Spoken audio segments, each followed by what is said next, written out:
দুই ছোট ভাইয়ের সাথে আমার আবার এই ঢাকা কলেজের পুরানো দিনের অনেক স্মৃতি নিয়ে আলাপ হলো এবং তাদের যে যে কতগুলি দাবি ছিল এবং সমস্যা ছিল এগুলি নিয়ে আমাদের পুঙ্খানুপুঙ্খানু আলাপ হয়েছে।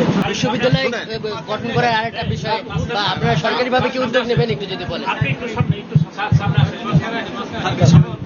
আমি আমি একসময় ঢাকা কলেজের আমিও শিক্ষার্থী ছিলাম।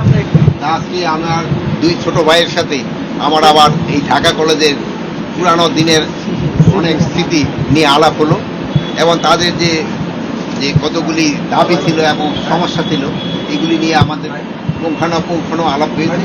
ওই আমার ছোট ভাই যেটা বললেন এইগুলি উনি যেটা বলতে এটা সবই ঠিক এবং এইভাবে আমরা এগুলি ব্যবস্থা করি। আপনারা জানেন যে গত পরশুদিন রাত্রেবেলায় ঢাকা কলেজ, ঢাকা বিশ্ববিদ্যালয় এবং 7 কলেজ শিক্ষার্থীদের মধ্যে যেই একটা অনাকাঙ্ক্ষিত পরিস্থিতি সৃষ্টি হয়েছিল এবং তার পরবর্তী সময়ে 7 কলেজ বিশ্ববিদ্যালয়ের রূপান্তর ইস্যু সহ 250-টিরও বেশি ডিজাইন অপশন নিয়ে ওয়ালটন স্মার্ট ফ্রিজ, বোঝে আপনার প্রয়োজন।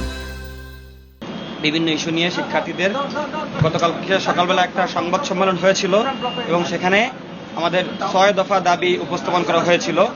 আমরা গতকালকে আমাদের যে প্রথম সারির একটা দাবি ছিল সেটা মেনে নেওয়া হয়েছে। আমরা কালকে সেটা নিয়ে সন্তোষ প্রকাশ করেছিলাম।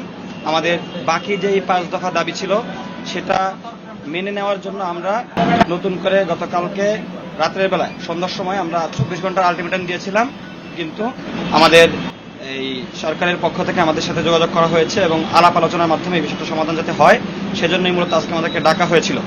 আমাদের যে বাকি 5 দফা দাবি আছে সেই দাবিগুলো আমরা এখানে উপস্থাপন করেছি এবং এখান থেকে আমাদের দাবিগুলোর ব্যাপারে অত্যন্ত পজিটিভভাবেই নেওয়া হয়েছে।